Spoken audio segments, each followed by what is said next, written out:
in 2021.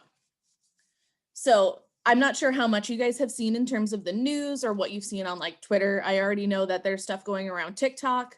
I know that it's kind of everywhere right now. So if you just can take 30 seconds, look at our mood meter on the board. You can either privately chat your reaction to myself, or you can send it publicly. But if you could choose 2 to 3 terms regarding how you're just feeling in the moment, what would they be? Go ahead and take 30 seconds to share in the chat based off of what is happening.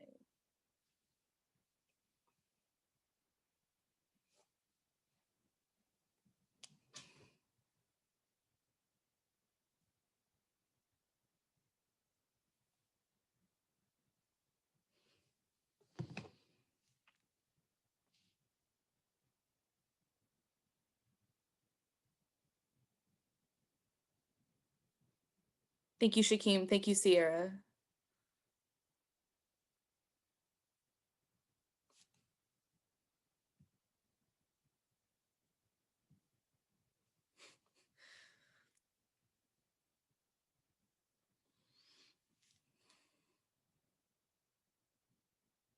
Thank you, Arabia. Thank you, Kamaya.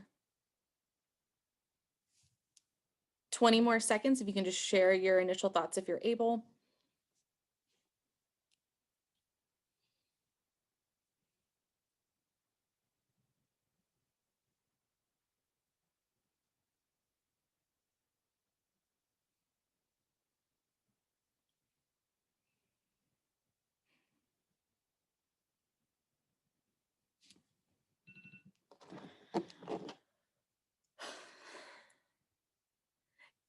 Okay, so the time is up, but if you're still crafting your response, feel free to send that as you finish. Last night was hard. As Americans and just as people, watching what happened yesterday was hard. And I think everybody is kind of getting to the point of why we are tired. And I think, Jalasia, thank you for sharing that publicly, where it's frustrating and it's hard. And I wish I had something better to say than it's frustrating and it's hard. Because what happened last night is something that shouldn't happen. People, specifically like white people, should not be allowed to invade the Capitol with no repercussions, basically. And for those of you guys that have not seen, officially 4 people have passed away, have died. And there were pipe bombs found in the Capitol after. And some of the pictures that are, have been shared about what happened are very upsetting. For me personally, the most upsetting image was the image of the Confederate flag in the US Capitol building. That flag has never been in the US Capitol building until yesterday. And so it is very frustrating to see that this is what is allowed and what is being tolerated.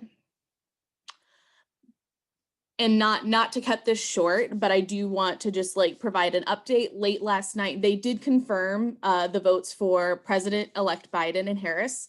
So officially on January 20th, President-elect Biden will be sworn in. So the goals of what this radical domestic terrorist group did yesterday, they failed. And President Trump will not get a second term, despite their efforts. I hope that last night was the worst of it, but as we know, whenever we've gotten comfortable, things have changed. So I'm sorry that I can't spend more time on this, but if you guys need anything, or if you want to hop into office hours and just talk about what happened, or for clarifying questions or anything like that, know that myself and Ms. Wright and your other teachers are here and available if you just need to talk or ask questions and to understand what is happening. So with that, if you have any questions about what happened, go ahead and take the next 30 seconds while I get our PowerPoint set up for today. And then we will get started on today's lesson. And if you send me a chat with a question, I will save it and I will get back to you probably with an email or a text, or you can stay after class and we can talk about it, or we can find time later in the day.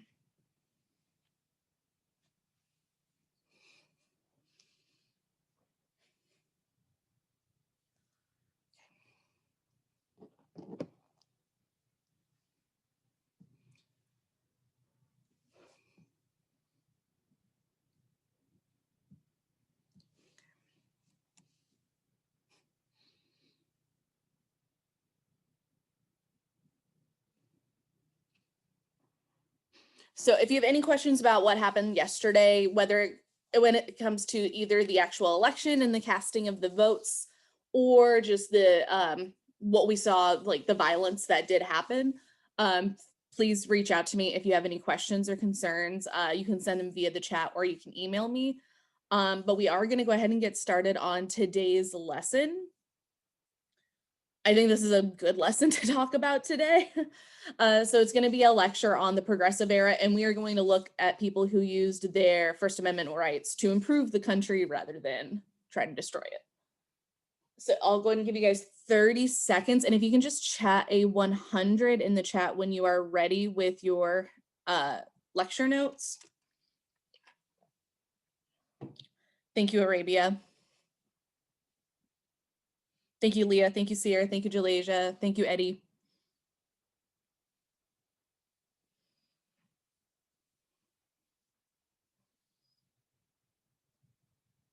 Thank you, Shakim, Kamaya, Takia, and Samaj. Okay, I think that's most of us, so I'll give us 10 more seconds to get there.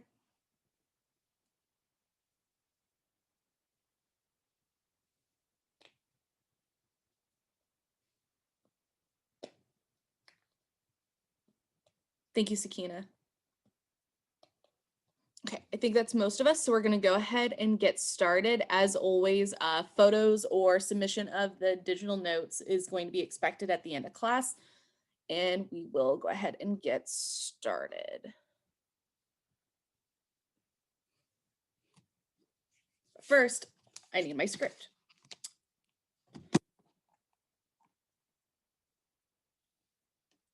Sorry, just give me one moment.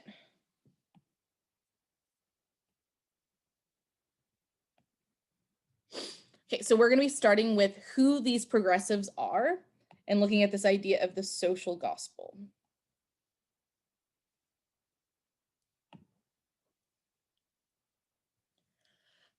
So the Progressive Era is often used to describe the era in American history where large amounts of reformers used their First Amendment right of freedom of speech through a variety of means to reform what industrialization had. As we've discussed, industrialization capitalized on child labor, poor labor conditions, and ultimately just set people up to have a low quality of life. And the progressives are a group of people that wanted to combat this. Progressives believed that society needed to be changed. So again, progressives believed that society needed to be changed in order to solve these problems that industrialization and urbanization created.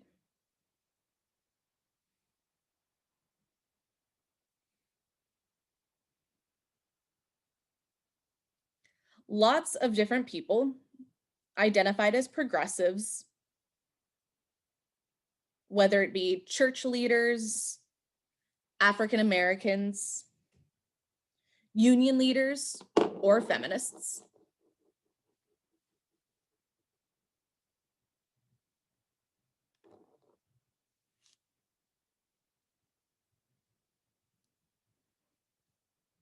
However, most progressives were middle class white men and women who lived in cities.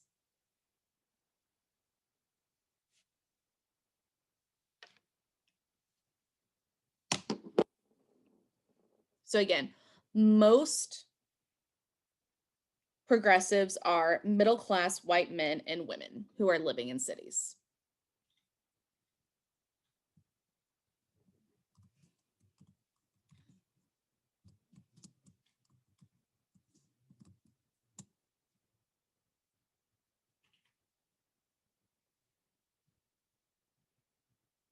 And some were religiously motivated. And this is what the social gospel is.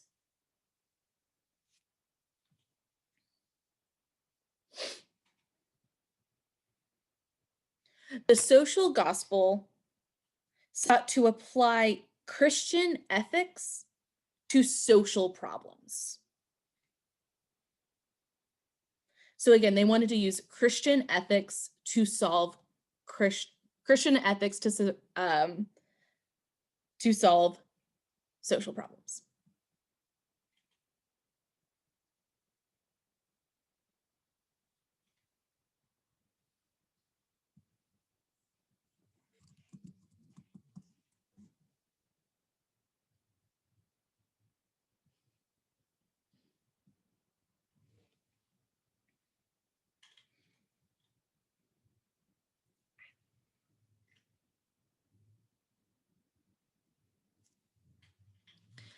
Now that we know who these people are, let's look and see what they did. And as we just said, they were mostly focused on the betterment of social welfare. And one way that they did this was through the creation of settlement houses, which are inner city institutions that provided education and social services, mostly for poor immigrants. So again, these settlement houses gave education and social services mostly to poor immigrants.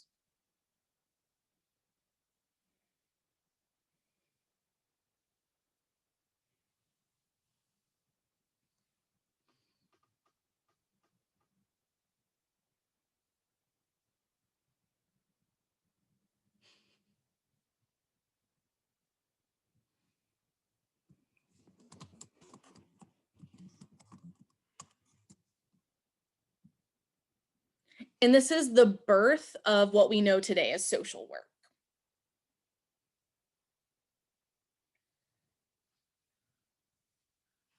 Now let's zoom in on three of the most notable women that worked within settlement houses or within this area. The first we're going to look at is Jane Addams.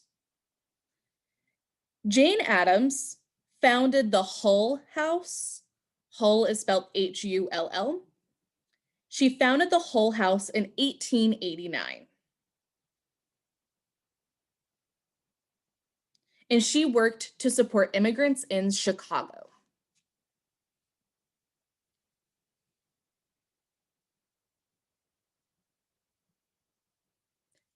And she is often considered the first social worker.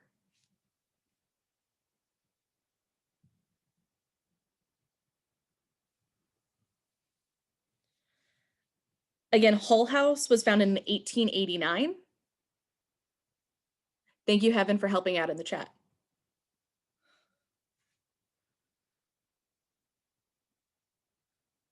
And it was supporting immigrants in Chicago. And Jane Addams is considered the first social worker. You also have women like Margaret Sanger.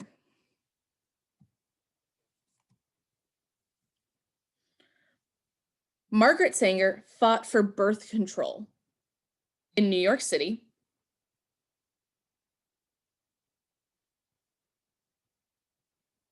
And she actually is the founder of Planned Parenthood, which was founded in 1921. So she founded Planned Parenthood in 1921. And her goal was to provide adequate reproductive health care to women, focusing on poor women.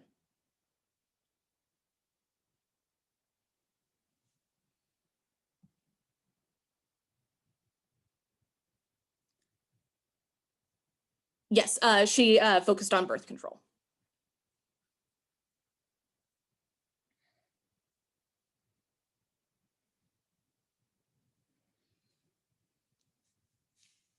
And she's somebody that we are going to learn about more in the 1950s when she works to create birth control, like the birth control pill. Margaret Sanger is really interesting. She's very weird in both good and bad ways. Okay. And next, we're going to look at Florence Kelley. Florence Kelley, first, is one of the founders of the NAACP.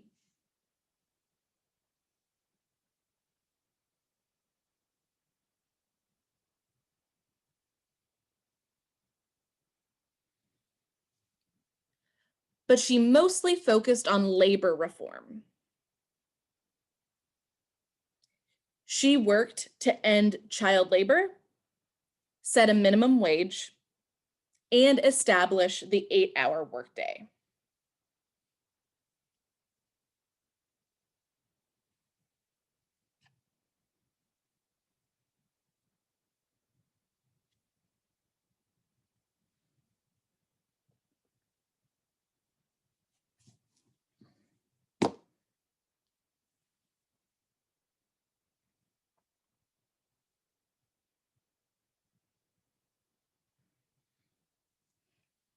However, despite the amazing work that these women did, most of American society remained ignorant to what was happening with the lower classes. And so we see the creation of a group of people called the muckrakers.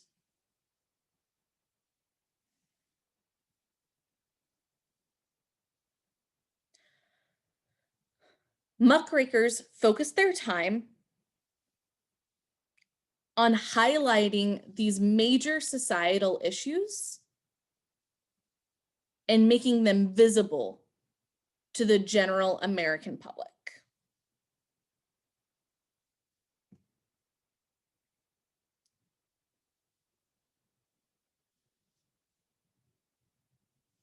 And that is what the term muckraker means. It means you rake the muck of society and make it visible.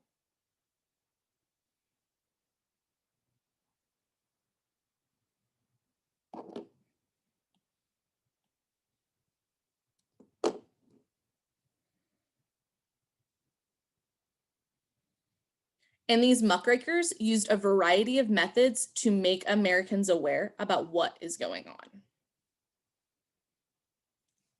One of the most famous muckrakers is Jacob Riis.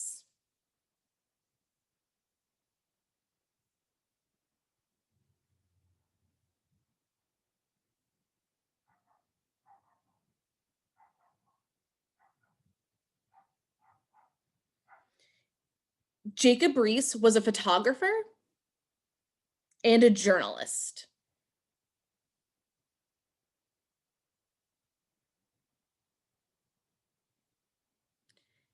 And he published his most famous work, How the Other Half Lives. That's the name of it, How the Other Half Lives, in 1890.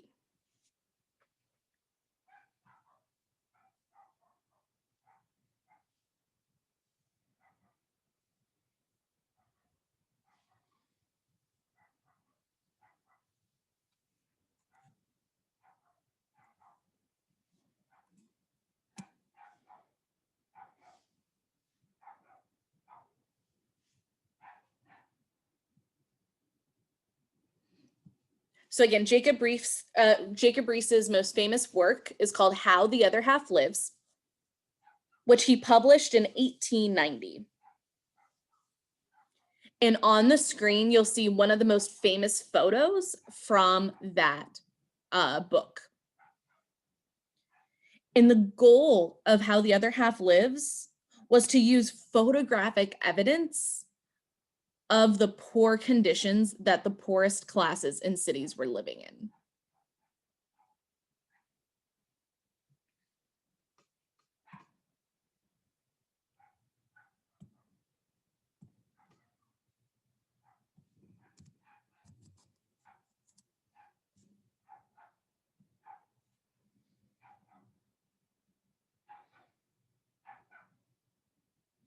You also have another photographer named Lewis Hines,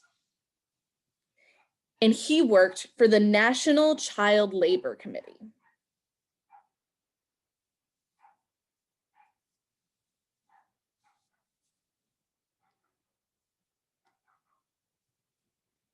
And he used photography to highlight the conditions that child laborers were working in. So again, Lewis Hines used photography to highlight the conditions that child laborers were working in. And on the screen, you'll see one of his most famous photographs.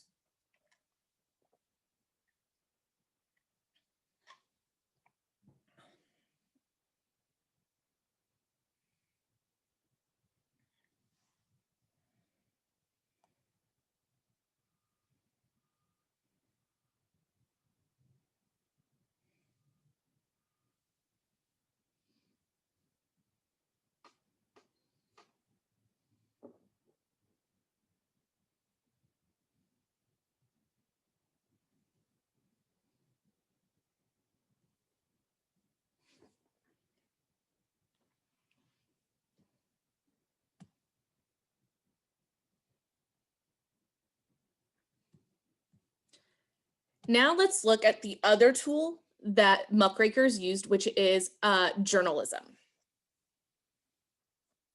Many reformers also they did use journalism and writing as a way to raise awareness for what was happening in society.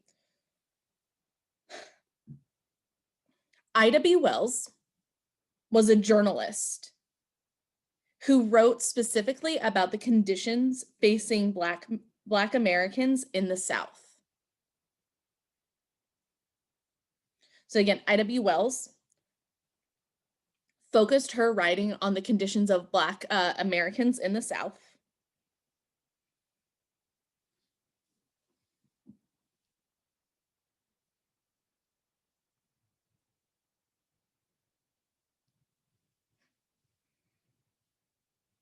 Her most famous work is called Southern Horrors, which would become the definitive book about lynchings.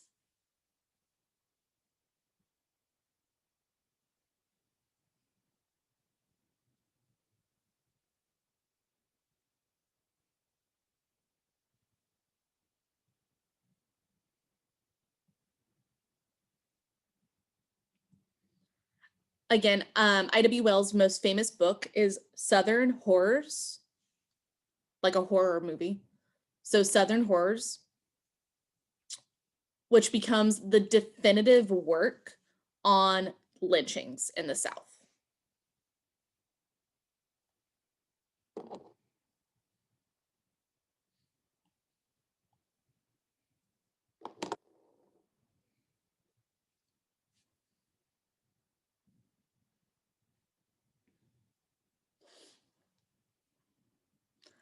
The next author that is probably the next to Ida B. Wells, the most famous author from this era, is Upton Sinclair.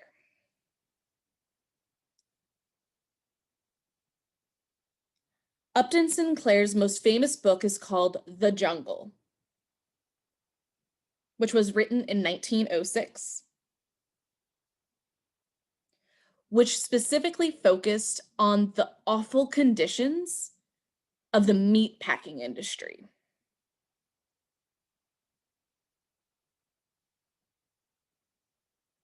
In his book, he discussed rats falling in with the meat being processed, people spitting on the meat as it would go through the thing, food not being frozen correctly, and all around just not good things going on in their food. And Americans were so disgusted while reading this book, it actually led to the Meat Inspection Act. So again, because of Upton Sinclair's novel, it forced the federal government to pass a Meat Inspection Act. You guys get to read a passage of it next week. Ugh.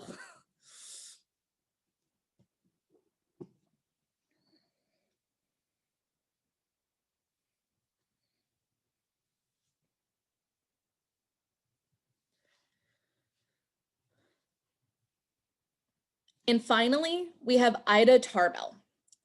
Ida Tarbell is another journalist who specifically focused on taking down awful corporations. And her most famous work, The History of the Standard Oil Company, actually helped end Standard Oil's monopoly over the industry.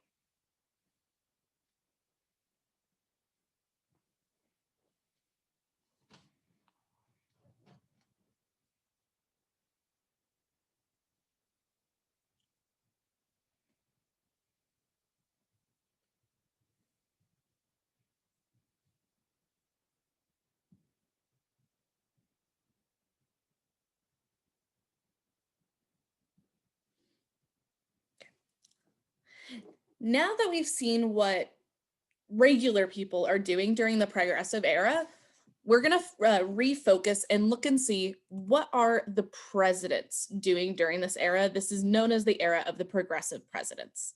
And first, we're going to start with Teddy Roosevelt. Teddy Roosevelt was Republican McKinley's vice president in 1900. So again, Teddy Roosevelt was McKinley's vice president when elected in 1900. But after only a few months into McKinley's second term in 1904, McKinley was shot and assassinated, which made Teddy Roosevelt the youngest president in history. He was only 42 when he became president.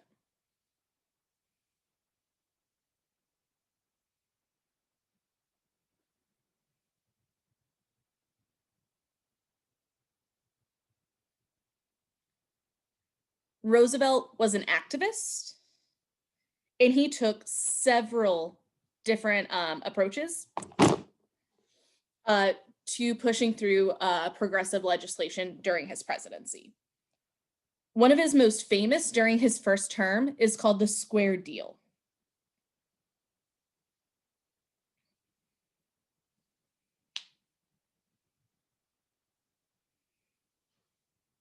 In the Square, before Roosevelt, presidents typically sided with industrial leaders during disputes. But because of the Square Deal, Roosevelt was willing to listen to both industrial leaders and the laborers,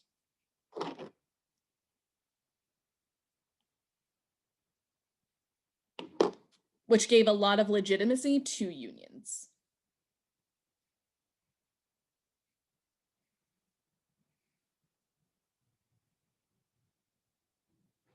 And because of the Square Deal, workers were able to raise wages and reduce their hours.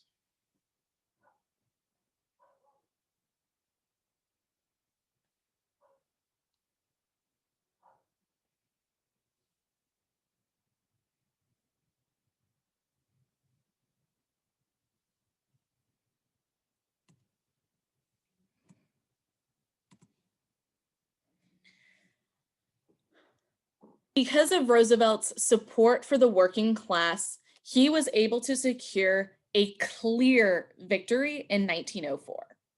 As you can see in the Electoral College map, he won with 56% of the popular vote and 71% of the Electoral College vote.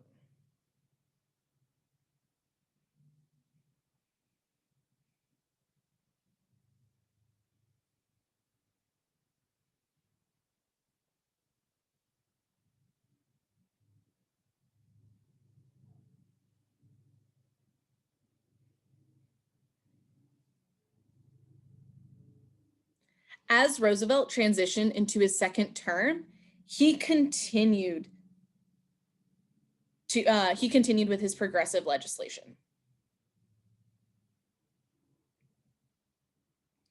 He was the first president to follow through on the Sherman Antitrust Act.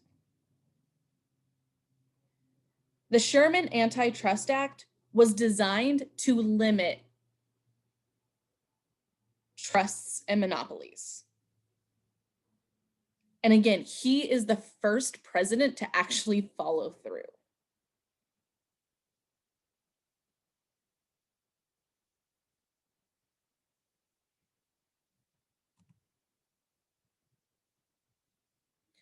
And because of this and other instances, Teddy Roosevelt got the nickname Trust Buster.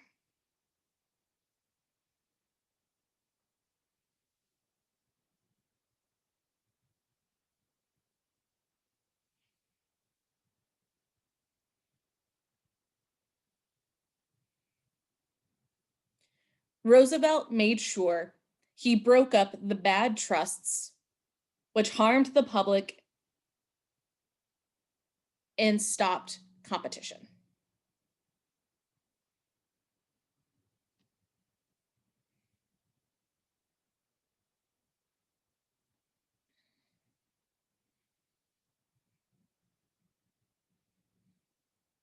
And he also kept an eye on the good trusts.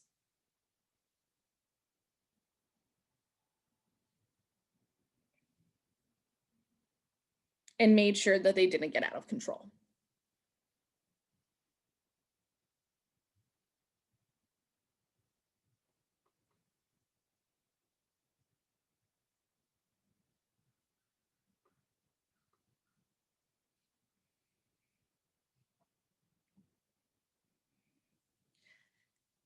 Teddy Roosevelt was not just focused on the economy, though. Teddy Roosevelt is often considered one of the first environmentalists. His main goal was to focus on conservation. And in this lens, conservation means making sure that the wilderness isn't settled or isn't touched. He wanted to make sure that nature was preserved.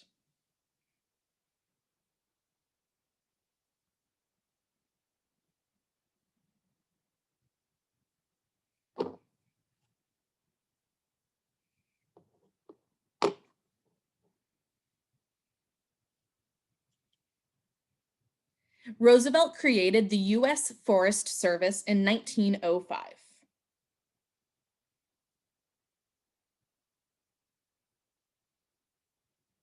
So again, he created the U.S. Forest Service in 1905, which managed the national forests.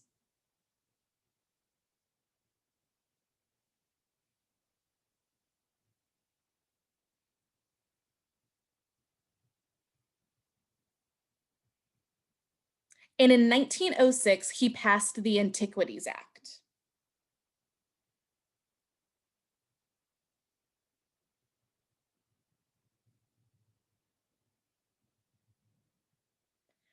In between these two laws, he was able to protect over 230 million acres.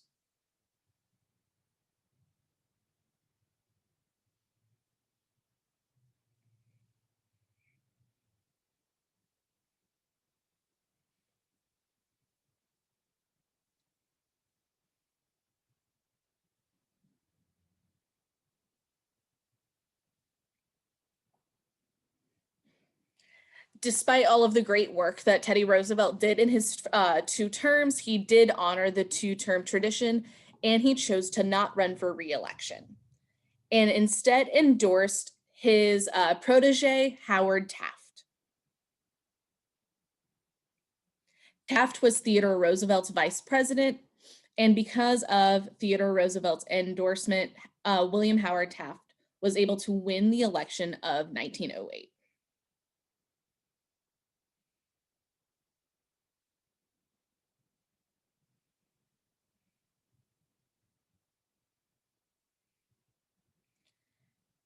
However, he was not quite as efficient and successful as his mentor. The only real piece of legislation that William Howard Taft oversaw that's important is the 16th Amendment. The 16th Amendment authorized the US government to collect an income tax.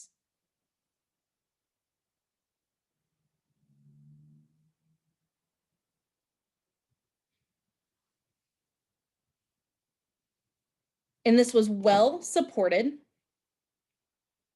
by the progressives because it specifically targeted the wealthy in a way that would benefit the poor.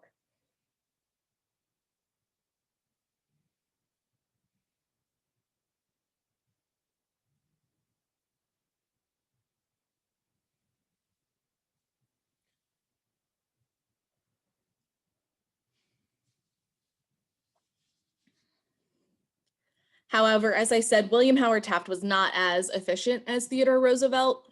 There he is. He's often just remembered as the guy that was too large to fit in the White House bathtub. If you want a fun piece of historical trivia, there you go. And in 1912, because of Theodore Roosevelt's dissatisfaction with what Howard Taft did, he opted to run as a third-party president as a progressive. And because Theodore Roosevelt ran for a third term as a progressive, this split the Republican vote, leading to an easy victory for Wilson. And Woodrow Wilson will become the next president of the United States.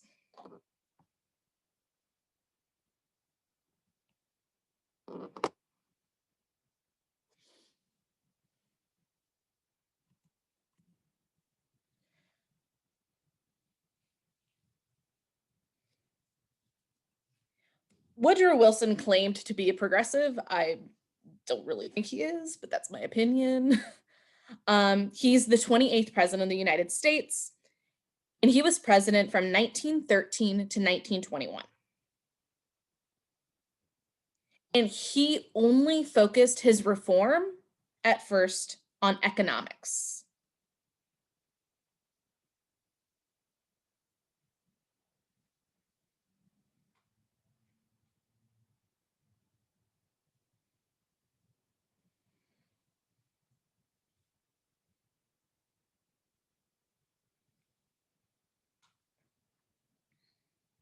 The most notable piece of legislation that he passed during his presidency, he's mostly remembered for being the president during World War I. So, and we will talk about that more later. But in terms of his progressive ideas, the most important piece of legislation that he passed was the Federal Reserve Act of 1914.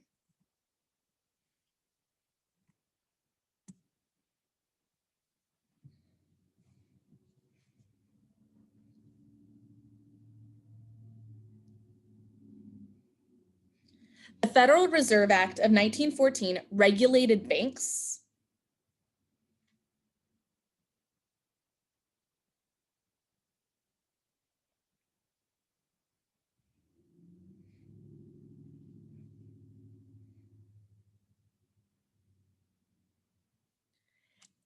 And the other notable piece of progressive legislation which he passed,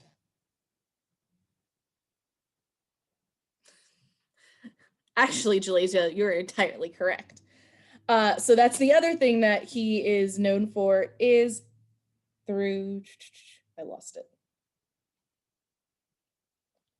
So in Howard Taft passed the 16th Amendment, which created the income tax.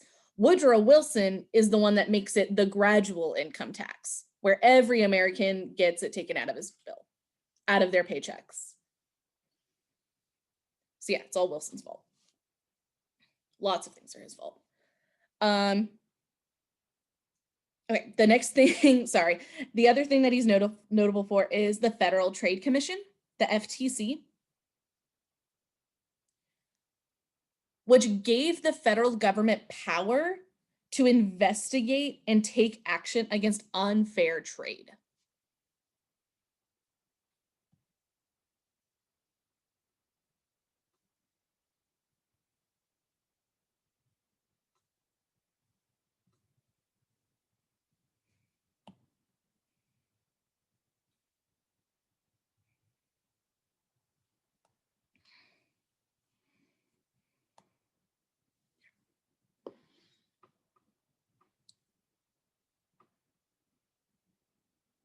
So again, he created the FTC, the Federal Trade Commission,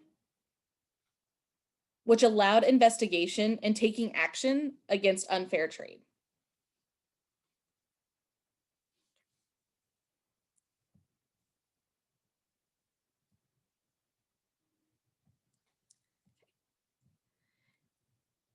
Only a couple more things that we need to go through before we're done.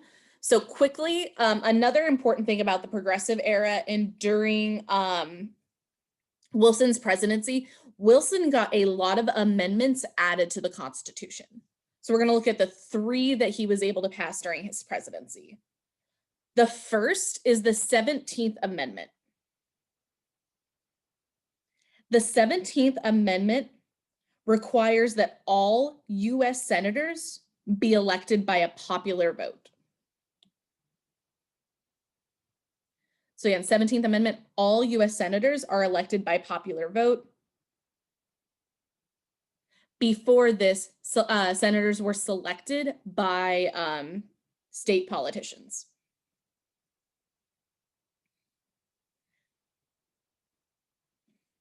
So again, 17th popular vote, direct election of senators. 18th Amendment. 18th Amendment was added to the Constitution in 1919, and it banned alcohol throughout the United States, which leads to the era of Prohibition. This is the only amendment to ever be reversed by another amendment.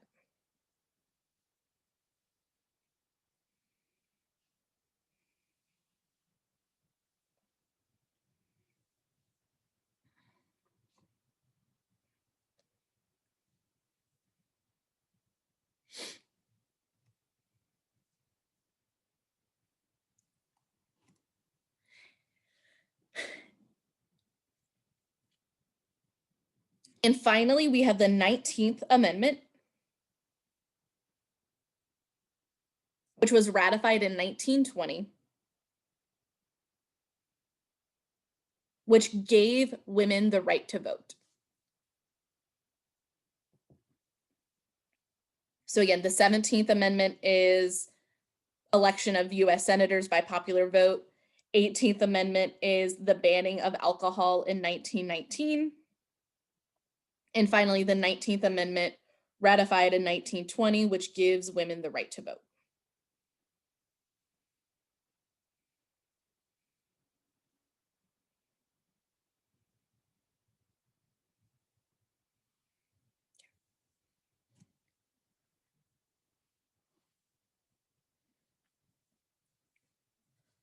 This is the last slide, and I'll talk about your exit ticket in a second. The last slide, I want to talk very briefly about the limits of progressives. What we've learned so far is like progressives did a lot of good things. Like they did things that society needed to have fixed. However, they did not do enough. For example, this is where I'm not a fan of Wilson. Wilson was a Southern Democrat. And he encouraged and allowed segregation in federal buildings.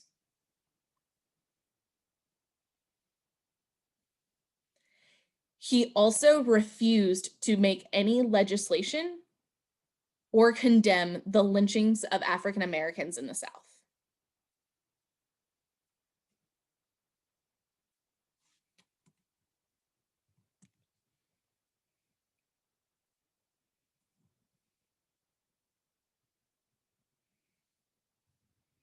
Wilson even screened the film Birth of a Nation in the White House.